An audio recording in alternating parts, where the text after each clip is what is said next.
começando o Saber Direito Debate. No programa de hoje vamos falar sobre as migrações internacionais. Esse foi o tema do curso apresentado aqui na TV Justiça pela professora doutora em Direito Internacional, Carolina Claro. Professora, seja bem-vinda ao nosso programa. Muito obrigada. Bom, vamos começar falando sobre as migrações internacionais. Segundo o dado da Organização das Nações Unidas, até 2015, o número de migrantes internacionais chegava a 250 milhões.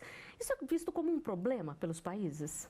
Infelizmente é visto como um problema justamente porque essas migrações, a maior parte delas, são ocasionadas por conflitos, por questões ambientais, que foram os temas tratados nas aulas. Então, esse grande fluxo de migrantes não significa que todos são migrantes forçados por motivos ambientais ou conflitos internos ou internacionais. Significa que é uma dinâmica muito grande no mundo e um movimento muito grande de pessoas por vários motivos, além desses motivos econômicos, estudos, enfim. Os migrantes internacionais sempre existiram, desde que existe o Estado-nação, mas esse número realmente é muito grande, muito por causa do aumento de conflitos mesmo, e os países veem como um problema a migração, que não deveria ser tratada como um problema, mas eles veem como um problema porque eles veem as pessoas chegando de forma indocumentada nos seus países, eles veem um grande fluxo de pessoas e eles não estão preparados para receber esse grande fluxo de migrantes. Então, veja a situação da Europa, por exemplo, né? Eles fecham fronteiras, eles põem cercas, eles, enfim, violam os direitos humanos desses migrantes. Muitas das pessoas, elas têm direitos específicos e não podem ser rechaçados nas fronteiras.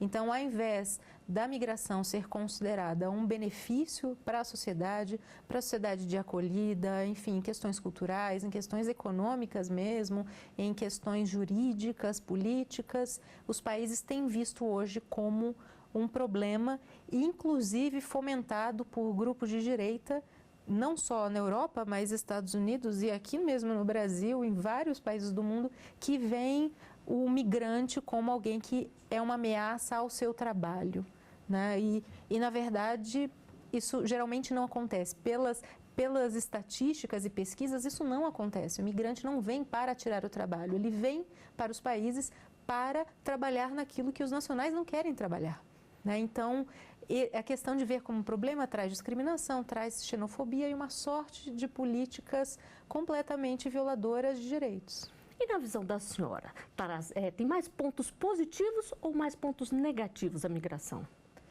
Eu acredito que tem mais pontos positivos. Todos têm a ganhar com a migração, em termos de conhecer novas culturas, em termos de, enfim, conhecer as pessoas e a própria origem delas, questões linguísticas, questões, enfim, de todas as áreas, né? No direito, nós temos que nos adaptar às questões de migrações. Se nós não temos uma legislação adequada, essa legislação tem que ser melhorada, que é o que tem acontecido no nosso país. Enfim, eu acho que os países só têm a ganhar com os migrantes em todas as situações. Então, o migrante ele não pode ser visto como uma ameaça e é preciso que a sociedade entenda que o migrante, principalmente aquele vulnerável, o refugiado, solicitante de refúgio, ele não é um criminoso. Ele não saiu correndo do seu país porque ele cometeu um crime. Ele saiu correndo do seu país porque ele precisava resguardar a sua vida e da sua própria família. Ele tinha uma perseguição, um temor de perseguição. Então, essa pecha de que o imigrante é um criminoso, ela precisa ser tirada. E para que a gente tire isso, não só campanhas, mas a gente precisa conhecer esses migrantes, precisa conhecer as histórias deles, porque nós podemos ser migrantes em outros países. Isso, eventualmente, pode acontecer conosco também, né? Espero que não, mas isso pode acontecer conosco. Então, existe uma campanha do Acnur, né, de se colocar os sapatos, né, os pés nos sapatos dos refugiados, que é para você se colocar na situação deles, você tentar entender como é a situação deles e o porquê aquilo acontece.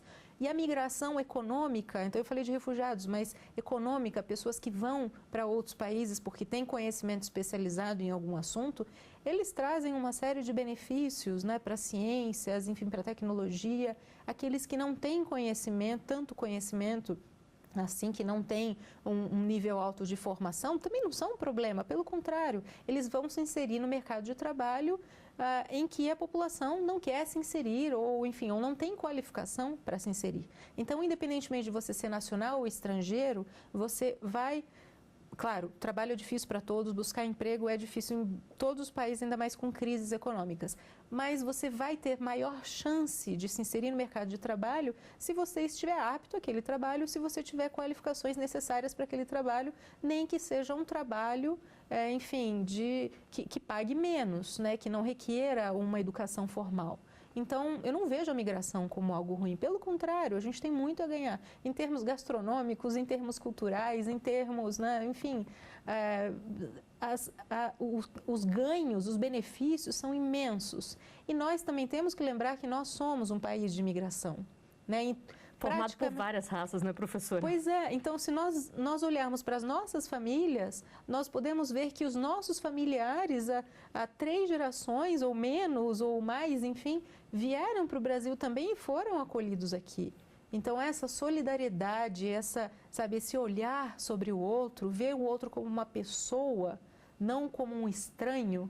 A própria etimologia da palavra diz que é aquela pessoa que é estranha. Então, é importante que nós não entendamos e que as pessoas não vejam o estrangeiro como um estranho. Ele é uma pessoa. Ele fala, ele tem outra língua, ele tem outra cultura, outra religião, mas ele é uma pessoa como nós. E o preconceito? A senhora falou que muita gente vê o migrante como um criminoso. O preconceito ainda é muito grande, atrapalha muito, até na adaptação? Muito, atrapalha demais. Então, às vezes, a gente tem notícias de crimes horríveis contra imigrantes, né? Enfim, de imigrantes sendo queimados literalmente nas ruas, enfim, tiros em São Paulo, lá em Santa Maria, no Rio Grande do Sul, um imigrante senegalês foi queimado enquanto dormia porque ele não tinha conseguido chegar ao abrigo. Isso não é aceitável. Não é aceitável com pessoa nenhuma, independentemente dele ser nacional ou estrangeiro. Isso não é aceitável. E, claro, a legislação faz com que, por conta desses crimes, há uma penalização. E as pessoas têm que ser penalizadas e, principalmente, essas questões de xenofobia, elas têm que ser desmistificadas, né? E, infelizmente, o preconceito, a discriminação no Brasil existem. Eu gostaria de ver que não e de dizer que não. Justamente por a gente ter sido formado por várias raças, né? Deveria ser diferente. Pois é. Enfim, e a visão de que o estrangeiro é uma pessoa, né? Ele nasceu em outro lugar, mas enfim, então é muito difícil lidar com isso e isso atrapalha na integração. Acaba que os migrantes, não só no Brasil, mas em outros países, eles preferem ficar em bairros separados, em guetos, né, entre aspas, não no sentido criminoso, nada da palavra, mas num sentido de que eles preferem se fechar em comunidades onde eles vão ter a oportunidade de falar a sua língua, disseminar a sua cultura para os seus filhos, né, e eventualmente praticar a sua religião e viver a sua vida fechados um pouco por medo da exposição à sociedade que pode ser intolerante. Bom, nós vamos dar uma rápida pausa em nossa conversa. Daqui a pouco voltamos com mais Saber Direito Debate. Não saia daí.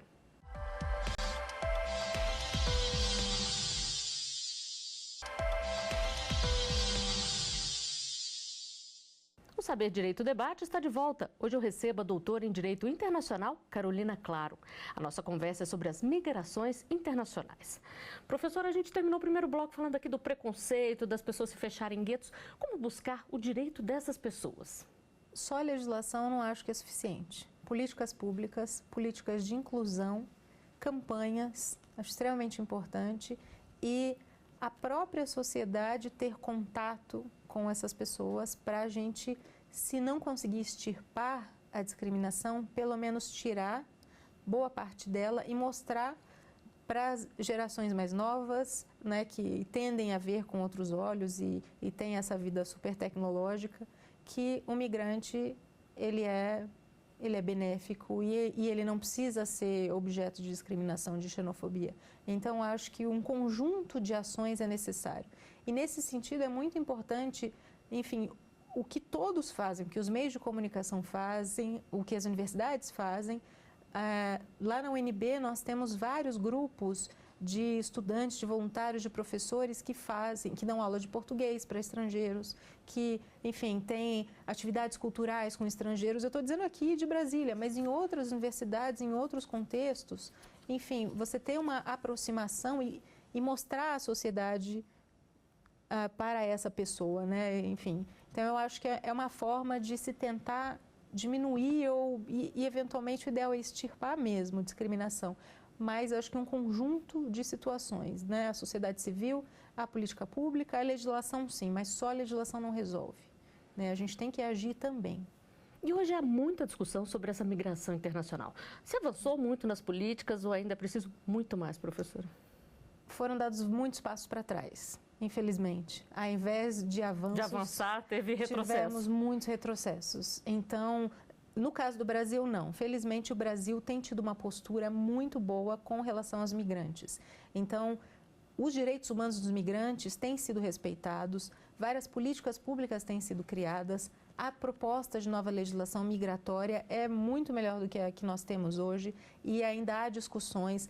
As discussões são abertas a qualquer um da sociedade civil, então, e políticas locais também, prefeituras, estados têm tido comissões para tratar de migração e de política migratória naqueles locais. E vários organismos internacionais têm feito pesquisa no Brasil, então, no Brasil, felizmente, a gente tem avançado bastante. Agora, em outros países que eram considerados, entre aspas, mais desenvolvidos, né, num sentido econômico, mas também num sentido social, eles têm tido muito retrocesso. Os Estados Unidos têm tido retrocessos, a Europa, a grande maioria dos países europeus tem tido retrocessos, a Austrália tem tido retrocessos. Então, são países nos quais muitos se espelhavam em políticas de respeito aos direitos humanos, de respeito às pessoas, né, de tirar discriminações, e hoje o retrocesso é imenso nas políticas migratórias. Pois é, a senhora falou aí de retrocesso nas políticas migratórias, principalmente a Europa, e a Europa está no foco dessa migração atualmente. Muitos países estão falando em fechar as fronteiras. Isso é considerado legal, professora? Não, isso é absolutamente ilegal. Apesar dos países serem soberanos, né, todo país é soberano e pode dizer quem entra e quem é bem-vindo e quem não é bem-vindo no seu território. Mas isso é ilegal por vários motivos, não só porque cerceia o direito de locomoção, garantido em instrumentos internacionais de direitos humanos e de direito das migrações, e também porque no caso de solicitantes de refúgio e refugiados, principalmente esses que vêm de conflitos, né, de perseguições, vêm fugindo de perseguições, essas pessoas são protegidas por um princípio chamado de non-refoulement ou não devolução. Ou seja, não pode haver impedimento de entrada na faixa de fronteira. E vários desses países europeus, eles têm feito cercas, enfim, de arame farpado, eles põem policiais com armas, enfim, eles fazem todas as sortes de obstáculos para impedir que essas pessoas cheguem. Pagam coiotes para levar as pessoas, né, os traficantes de pessoas, para levar essas pessoas para longe do território. E isso não é legal do ponto de vista do direito internacional. Pelo contrário, esses países, muitos países europeus já foram julgados e condenados na Corte Europeia de Direitos Humanos por práticas similares. Mas é possível que eles sejam condenados ainda por essas outras práticas que parecem cada vez exacerbar mais as políticas migratórias restritivas. Qual é a solução, então, quando o país não tem mais condições de receber refugiados e os refugiados continuam chegando, como a gente tem visto muito? Pois é, a solução, infelizmente, eu não tenho uma para te dar, mas... Não tem uma fórmula fácil, né? Não é, infelizmente não. Porque, ao mesmo tempo em que você não pode fechar as fronteiras, você tem que receber esses migrantes, eventualmente considerá-los refugiados, reconhecê-los como refugiados. E uma alternativa é, reconhecendo essas pessoas como refugiados, reassentá-los em outros países, por meio do Acnur, que faz reassentamento em vários países do mundo. Então, e tem um reassentamento solidário, em que outros países dizem, olha, eu posso receber X de solicitantes de refúgio ou de refugiados. A Organização Internacional para as Migrações, a OIM, também faz uma triagem de pessoas e manda para os países. E aí vem gente dizendo, mas você escolheu o país que você foi. Não, todos os critérios, tanto do Acnur quanto da OIM, não são do migrante escolher o país. Então, são várias circunstâncias que são analisadas para que ele vá para um país que seja melhor para ele e para a sua família. Então, não tem essa de que ele vai escolher o país. Não. No caso, ele pode escolher vir para o Brasil, mas ser reassentado em outro país. No caso dos países europeus, ele pode chegar a ser considerado refugiado. Enquanto isso, ele pode trabalhar, porque em vários países falta mão de obra, né? Então, por isso que as políticas da Alemanha são de recepção. Também porque a percepção da Alemanha e de outros países europeus é de que a taxa de natalidade estando muito baixa, daqui a pouco tempo, né, poucas pessoas nascem e a expectativa de vida é muito grande. Então, há uma pressão muito grande sobre a previdência, sobre o sistema de saúde, porque as pessoas vivem mais e nascem menos. Então, há uma necessidade de força de trabalho. Então, os países já perceberam isso e perceberam que uma saída é acolher imigrantes para que eles trabalhem e vivam na sociedade. Então, antes de encerrar esse bloco, nós vamos falar um pouquinho sobre o Brasil. O Brasil tem uma quantidade muito grande de haitianos e, mais recentemente, de sírios. E desde 2012 concede o visto humanitário para os haitianos. Como é que funciona esse visto, professora? Esse visto é um visto permanente por razões humanitárias por conta dos efeitos do terremoto de 12 de janeiro de 2010 no Haiti. Ele é concedido na Embaixada Brasileira em Porto Príncipe. Hoje já é um sistema facilitado, né? Então hoje, porque, enfim, havia poucos funcionários e uma fila muito grande, a ideia era tirar o tráfico de imigrantes, impedir que coiotes trouxessem essas pessoas pelas vias irregulares, né? Pelas fronteiras não vigiadas, indocumentados, enfim, e não funcionou justamente porque a seção consular no Haiti não deu conta, né, desse grande fluxo. E essa resolução 97 de 2012 do CENIG, ela foi renovada e hoje a maior novidade é que todos esses pedidos de visto, eles podem ser feitos pela internet, então não é necessário mais ficar na fila lá na Embaixada Brasileira em Porto Príncipe para tentar esse visto, né? Claro, depois vai ter a fase da entrevista. E os sírios no Brasil são pela resolução 17 do CONARE, eles têm um visto de turista facilitado para vir para o território nacional. Foram concedidos, segundo Itamaraty, cerca de 8.000 vistos e nós temos hoje cerca de 2.800 sírios no Brasil. E qual que é o grande atrativo do nosso país? São vários atrativos. Tem a questão econômica, claro, agora disse numa recessão, mas enfim, o grande atrativo para os haitianos foi trabalhar nos preparativos para a Copa do Mundo. O fato do Brasil ser um país em que há pouca discriminação, né, e há uma diversidade cultural, apesar da gente ter discriminação, muito menos do que outros países. Há uma diversidade cultural grande, há uma recepção grande e, principalmente, de alguns grupos de imigrantes, já há uma quantidade grande desses grupos aqui. Então, essas pessoas vêm já sabendo que vão ter contato com seus nacionais e questão cultural e linguística que pode ser resolvida, pelo menos no primeiro momento, para dar-lhes um pouco mais de segurança nessa jornada. E nós vamos para mais um intervalo e em seguida estaremos de volta com o Saber Direito Debate. É rapidinho.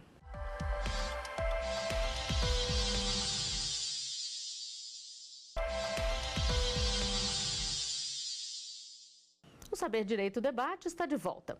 Professora, antes da gente falar sobre as suas sugestões aqui, só mais uma pergunta. Os países podem estabelecer cotas para a entrada das pessoas lá?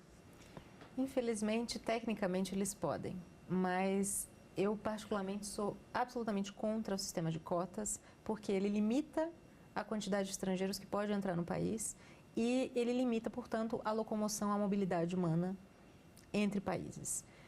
Nós tivemos, no caso do Brasil, nós tivemos cota 2 vezes. Uma na era Vargas, no final já da Segunda Guerra Mundial, e foi uma cópia de uma política dos Estados Unidos fazendo esse sistema de cotas proporcional ao número de imigrantes dessa mesma nacionalidade que tinha no país.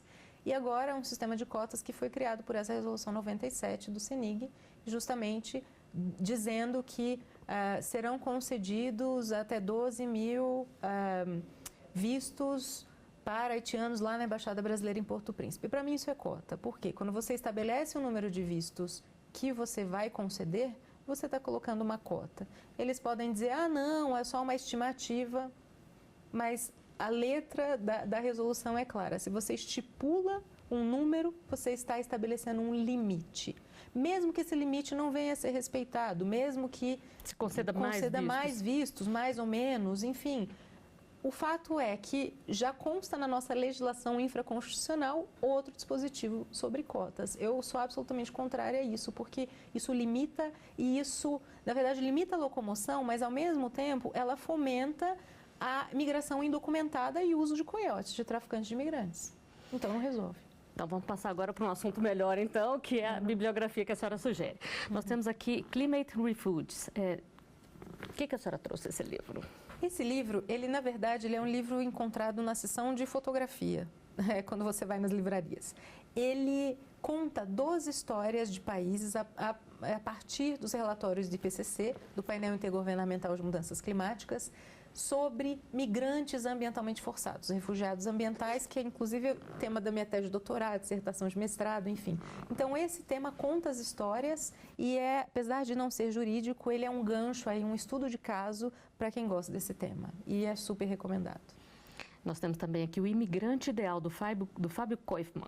Por que esse? Fantástico esse livro, o Fábio Koifman, fantástico professor, escritor, pesquisador. Foi a pesquisa da tese de doutorado dele, no Rio de Janeiro, e ele fez uma pesquisa de toda a legislação brasileira sobre imigração e mostrando que o Brasil, por um bom período, procurava o imigrante ideal, o imigrante branco, qualificado. E aí ele mostra tudo isso na legislação, ele vai nos arquivos, a pesquisa dele é super aprofundada e o livro é excelente, muito recomendado. Bom, tem mais um aqui, The Refugee Law Reader, que é uma coletânea. Esse aqui, qual é o motivo da senhora indicar? Esse livro, eu sou editora convidada nesse livro, e ele é um guia para os professores de Direito Internacional dos Refugiados. Ele traz vários casos, ele traz jurisprudência, ele traz doutrina, ele traz temas específicos que vão ser discutidos numa aula sobre migração e refúgio, ou, enfim, só sobre Direito Internacional dos Refugiados, pode ser no nível de graduação, de pós-graduação, não importa. Então, ele é um guia, inclusive ele é disponível online em 4 línguas, e